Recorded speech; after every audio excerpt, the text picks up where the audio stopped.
The Missouri woods are quiet, too quiet. The kind of silence that presses against your ears, the kind that makes the snap of a single twig sound like a gunshot. Somewhere ahead, inside the chokecherry thicket, something is breathing, something large. The brush shudders, branches crack, and then the world erupts. She comes out of the thicket like a landslide made of fur and muscle. She is not warning, she is attacking. The distance between safety and death closes in less than 2 seconds. There is no time to aim, no time to think. Only the concussive force of an animal built to destroy anything that threatens what she loves. 800 pounds of grizzly bear, a mother with cubs somewhere behind her. She is defending her cubs. The man standing in her path is Hugh Glass. He is a seasoned frontiersman, a fur trapper, a man who has lived on the knife's edge of the American wilderness for years. None of that matters now. The bear slams into him with the force of a horse at full gallop, and the rifle he manages to fire does nothing to stop her. Her jaws close around his throat. Her claws rake across his back, peeling skin and muscle away from bone in ragged strips. She picks him up and throws him down. She bites into his arm, shakes him like a rag. He screams, but the sound is swallowed by the roar of the animal on top of him. Other men from his party rush forward, shouting, firing their weapons. Bullets tear into the bear. She staggers. She turns. She charges again. More shots. Finally, the great animal collapses, her massive body crashing to the earth just feet from the man she has torn apart. Hugh Glass lies in the dirt. His back is shredded. His throat is torn open. A wound on his leg exposes the white gleam of bone. Blood soaks into the ground beneath him in a widening pool. He is still breathing, but only just. The men standing around him look at each other and arrive at the same silent conclusion. He is going to die. It is only a matter of when, but the story does not begin here. It begins weeks earlier. It is the late summer of 1823. Glass is part of a fur trading expedition led by Andrew Henry, pushing deep into the uncharted territory along the Grand River in present-day South Dakota. This land is wild and unforgiving. Every man in this party knows the danger. They move carefully. They sleep lightly. They keep their rifles loaded at all times. Glass has been sent ahead to hunt for game, to scout the trail. He is good at this. He has done it 100 times. But on this August day in 1823, the wilderness decides that experience is not enough. Andrew Henry faces a grim decision. The party cannot stay. Arikara warriors are in the region, and lingering means risking the lives of every man in the group. But Glass is still alive. Barely, impossibly alive. Henry cannot bring himself to simply walk away, so he offers payment, extra wages for any 2 men willing to stay behind, to watch over Glass until he dies, and then give him a proper burial. 2 men volunteer. One of them is a young man named Jim Bridger, barely 19 years old. The other is a more experienced trapper named John Fitzgerald. They agree to stay. The rest of the party moves on. For 2 days, maybe 3, Bridger and Fitzgerald sit beside a dying man. They change the crude bandages on his wounds. They listen to the wet, labored rattle of his breathing. They watch the horizon, scanning for any sign of Arikara movement. And fear begins to do what fear always does. It grows, it whispers. Every rustle in the tall grass becomes a war party. Every distant sound becomes the prelude to an attack. Fitzgerald argues the case plainly. Glass is going to die. Staying here is suicide. They have done their duty. They need to leave. Now. And so they do. They take his rifle. They take his knife. They take his flint and steel. They take everything a man would need to survive in this wilderness. A dead man does not need supplies. Then they leave.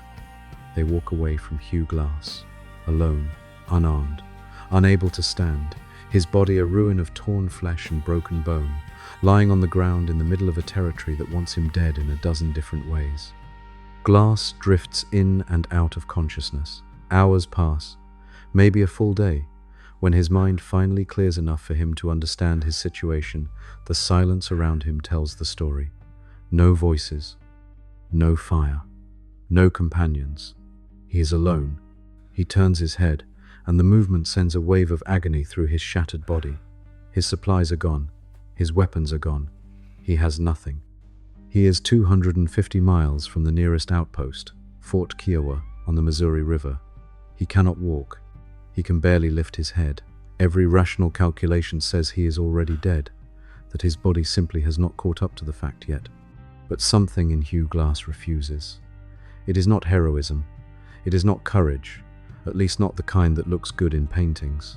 It is something more primal than that, something animal and stubborn and raw. He is not ready to die. Not here, not like this, not abandoned and stripped of everything by men he trusted. The anger helps. It burns low and hot somewhere beneath the pain, and it gives him something to hold on to when the agony threatens to swallow him whole. He sets his jaw. He begins to move. At first, moving means crawling. His legs will not support his weight. The wound on his thigh is a grotesque open channel that screams with every shift of muscle. So he drags himself forward on his belly, inch by inch, using his arms to pull his broken body across the ground. He moves a few feet and has to stop, gasping, trembling, the world graying at the edges. Then he moves again, a few more feet, then he stops. This is how the first day passes, and the second, and the third. He covers almost no distance at all, but he covers some, and that is enough to keep the choice alive. Forward or die. Those are the only two options. Water saves him first. He drags himself to a nearby spring and drinks until his stomach cramps. The cold water is a shock against his cracked lips, a small mercy in a landscape that offers almost none. He lies beside the stream and lets the water run over his wounds. The chill numbs the worst of the pain. It is not medicine, but it is something. He finds wild berries growing along the bank. They are bitter and half ripe, but he crushes them into his mouth with shaking fingers and swallows them down. Calories, energy, life, measured in tiny, desperate increments. Survival becomes a rhythm. Crawl, rest, crawl again. Do not die today. He sets his broken leg as best he can, using sticks and strips torn from his own tattered clothing. He allows maggots to remain in the wound on his back. They eat the dead flesh. The thought is revolting. He lets them work. He packs his wounds with mud and leaves, anything to keep the flies out, anything to hold himself together long enough to crawl another 100 yards. He follows the river. This is the one decision that keeps him alive more than any other. Rivers lead to people. Rivers lead to settlements. Rivers provide water and food and a direction when the landscape offers nothing but an endless, featureless sprawl of prairie and scrubland. He drinks from the river. He eats roots pulled from the muddy banks. He finds the carcass of a dead bison calf, probably taken down by wolves, and he lies beside it in the dirt and tears raw meat from its bones with his fingers, too desperate and too far gone to care about anything except getting something into his stomach. The meat is rank and tough. He chews until his jaw aches and swallows every bite. It is the most substantial food he has had in days, and it probably saves his life. Days bleed into weeks. Time loses its shape out here. The sun rises. The sun sets. The stars wheel overhead in the cold darkness, indifferent and vast. The plains stretch forever. Some days the wind blows so hard it pushes him backward. Some nights the temperature drops until he is shivering uncontrollably, curled into himself on the bare ground with nothing between his skin and the cold earth. He thinks about the men who left him. He thinks about Fitzgerald taking his rifle. He thinks about Bridger, young and frightened, walking away. The anger keeps him warm when nothing else will. Slowly, agonizingly, his body begins to mend. Not heal, not truly, but mend enough. The leg strengthens until he can put weight on it. The crawling becomes limping. The limping becomes walking, slow and hunched and painful, but walking. He fashions a rough crutch from a fallen branch and leans on it heavily, dragging himself forward mile after mile across a country that gives nothing freely. He eats whatever he can find, insects, roots, berries that might be poisonous but that he eats anyway because the alternative is starvation. He catches a rattlesnake and kills it with a rock, and eats it raw, crouched beside the trail like a wild animal, blood on his hands and grit between his teeth. The loneliness is worse than the wounds. Loneliness presses in from all sides. He has not heard a human voice in weeks. The silence of the prairie is enormous, a living thing that swallows sound and thought and hope. There are moments when the sheer impossibility of what he is trying to do threatens to crush him. 250 miles, alone, on foot, broken. The math does not work. The odds are absurd.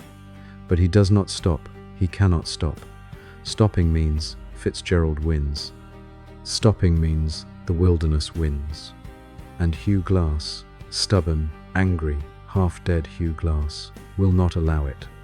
Somewhere along the trail, he meets Lakota hunters, but they take him in. They tend his wounds. They give him food. They wrap his injuries in animal hides and give him supplies to continue his journey. It is the first real kindness he has received since the bear, and it keeps him alive long enough to reach the Missouri River. He builds a crude raft, or perhaps finds a canoe, and floats downriver toward Fort Kiowa, letting the current do the work his legs no longer can. When Hugh Glass finally stumbles into Fort Kiowa, he has been alone in the wilderness for approximately 6 weeks. He has covered roughly 250 miles on foot. He has survived a grizzly bear mauling that should have killed him in minutes. He has survived abandonment, starvation, exposure, infection, and the crushing emptiness of the Great Plains. The men who see him do not recognize him at first. He is gaunt, he is scarred, his clothes are gone, replaced by animal hides and scraps.